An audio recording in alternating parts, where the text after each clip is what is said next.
Good evening. You are tuning in to AWANI Tonight with me, Cynthia Ng. Perikatan Nasional picks Mas Ermieyati as Chief Minister candidate. Is this the shot in the arm PN needs to tip the battle in their favour? That's coming up.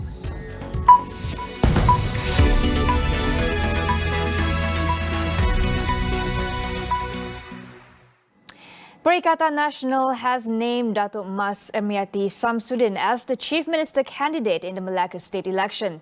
The nomination of the Tanjung Bidara candidate is historic as she would be the first woman to lead a state administration in the country if she wins. The nomination of Mas Ermieyati was announced by PN Chairman Tan Sri Muhyiddin Yassin in a media conference at PN headquarters earlier today.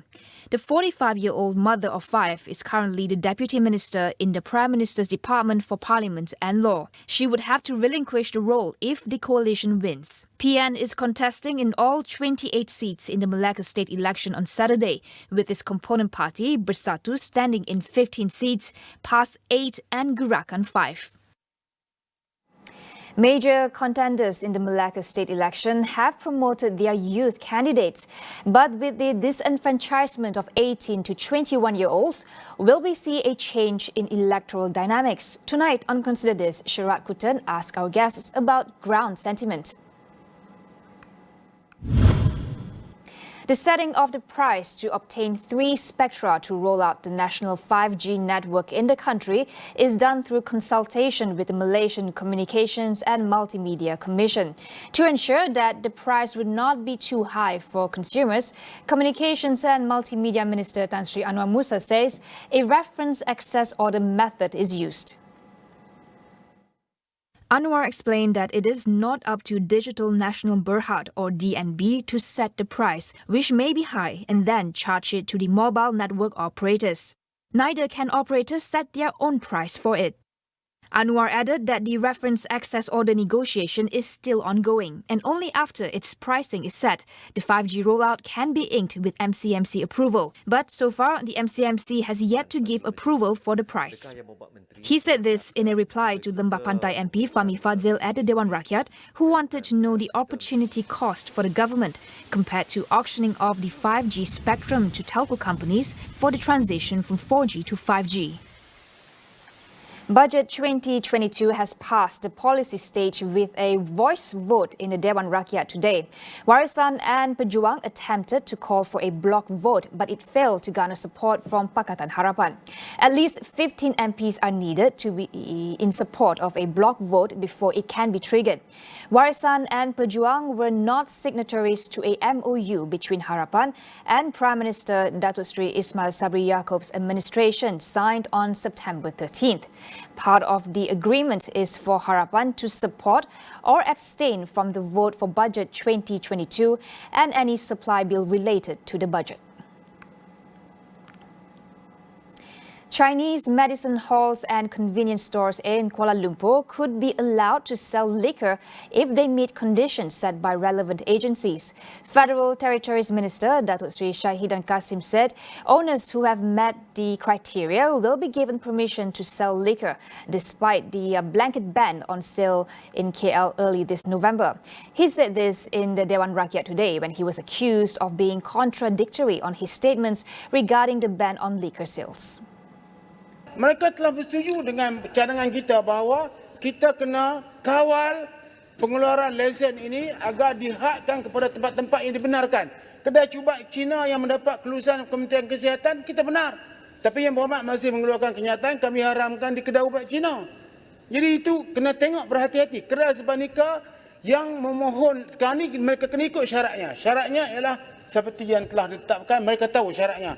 Tidak umur mesti berumur 21 tahun, tidak boleh dijual kepada orang Islam dan sebagainya.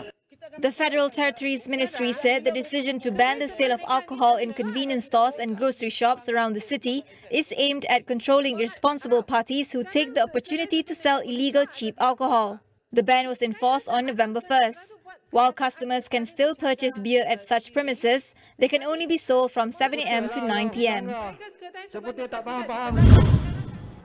The United States Secretary of Commerce Gina Raimondo reiterated that the country will not be joining the Comprehensive and Progressive Agreement for Trans-Pacific Partnership, or CPTPP.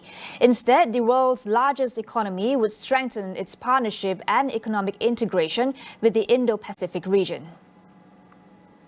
We're looking for a new economy framework. It's a different economy, it's a new economy. We're looking for a new economy framework that is even more inclusive than CPTPP, and in some ways I think will be more flexible and more robust. So I have spent the week in the Indo-Pacific, Japan, Singapore, Malaysia. The United States has worked closely with countries in this region for a very long time. We have strong allies in the region who share our values, and we want a framework where we can work even more closely together on issues in our shared interest, like supply chains, infrastructure. We want to make more investments in infrastructure, the digital economy, cybersecurity, privacy. We view the people of Malaysia are very talented, very skilled. We have the same values of protecting human rights and privacy, and we want to work in a new economic framework with all the countries in the region to advance the digital economy in ways that is more inclusive. Later, during a teleconference to conclude her first official visit to Asia here in Malaysia, she stressed that US President Joe Biden believed that there were ways to deepen the US's relationship with the region beyond the traditional trade agreements. According to Raimondo, this is a conversation that US is eager to begin with governments and business leaders, so that countries can work jointly towards a larger, more flexible economic partnership among like-minded economies in the region.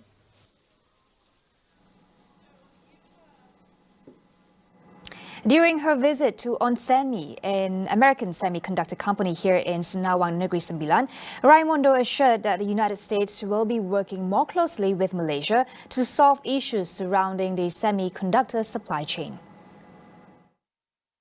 The United States views Malaysia as a critical partner in the semiconductor industry. We have had a 50-year relationship or longer with semiconductor companies here in Malaysia. You do a lot of packaging, assembling, testing, excellent quality. So the supply chain is very complicated, and we view our relationships here in Malaysia to be extremely important, and we're looking to do even more. We want to work more closely with your government to monitor the supply chain, so we can work together to work out the bottlenecks and make things move more smoothly. Meanwhile, in tackling the global chip shortage caused by the pandemic, Raimondo said that the US aims to increase production, not just domestically, but also with its allies in the region. The demand for chips is incredible, so we need to produce more. It's really simple supply and demand. The demand is high, we need to increase the supply. The United States is going to invest billions of dollars to incentivize the creation of more semiconductor facilities in America, but also in places like Malaysia, in our allied countries. So we think the solution is more supply, which is more facilities just like this one, and that will mean more jobs for Malaysians and more jobs for Americans. We will go for a quick break. Stay with us.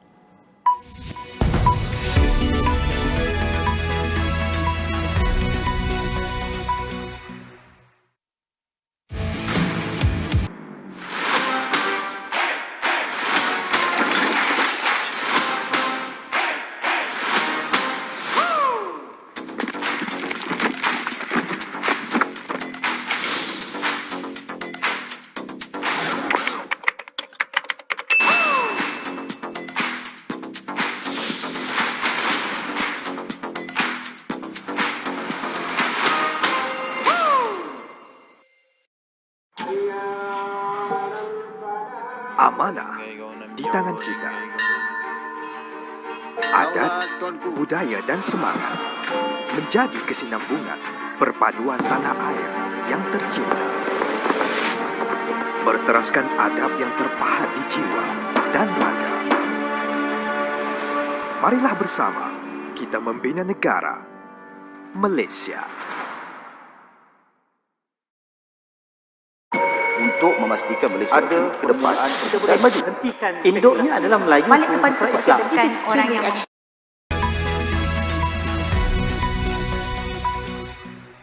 Welcome back. AstraZeneca said its COVID-19 antibody drug offered 83% protection over 6 months.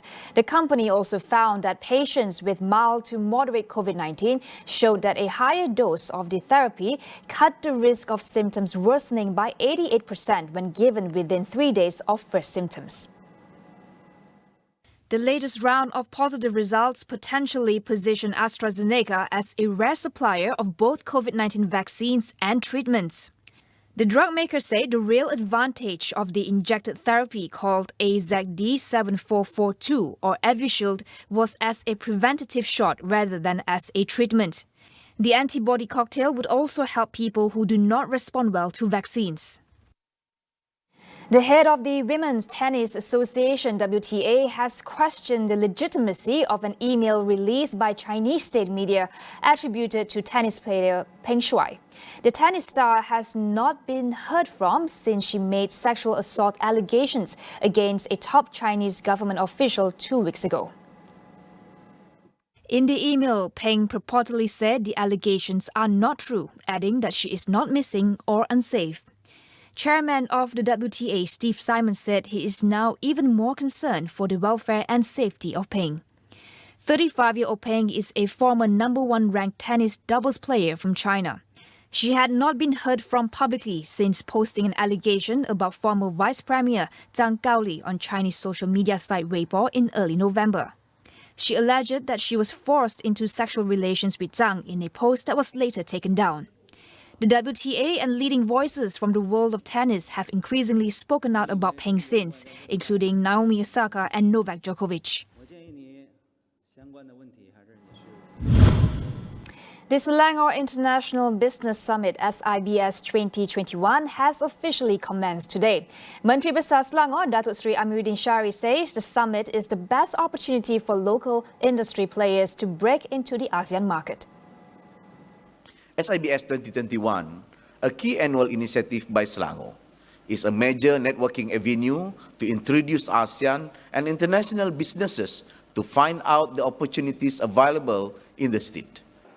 Selangor, he said, aims to become a high-tech manufacturing centre focusing on Industry 4.0 capabilities such as automation, Internet of Things and advanced robotics. SIBS 2021 will present growth opportunities that are available in the state, especially in Selangor's 5 core clusters. The 5 core clusters include a range of industry ranging from aerospace to pharmaceutical, which have the highest potential to drive economic growth for the immediate period as well as the future. SIBS 2021, held in a hybrid format this year, was officiated by Selangor Crown Prince Tengku Amir Shah Sultan Idris Shah at Kuala Lumpur Convention Centre. Exhibitions and conferences will be held both physically at the Convention Centre and virtually at SelangorBusinessHub.my portal, where participants can access various selection of on-demand content. The summit will be held from 18 to 21st November, featuring 6 main events. McDonald's Malaysia contributed business zakat amounting to 2 million ringgit to all 14 states in Malaysia. Managing Director and local operating partner of McDonald's Malaysia, Azmi Jaafar, says the company's contribution for 2021 is the highest amount since it started paying business zakat 5 years ago. Kita telah menunaikan zakat semenjak 2017.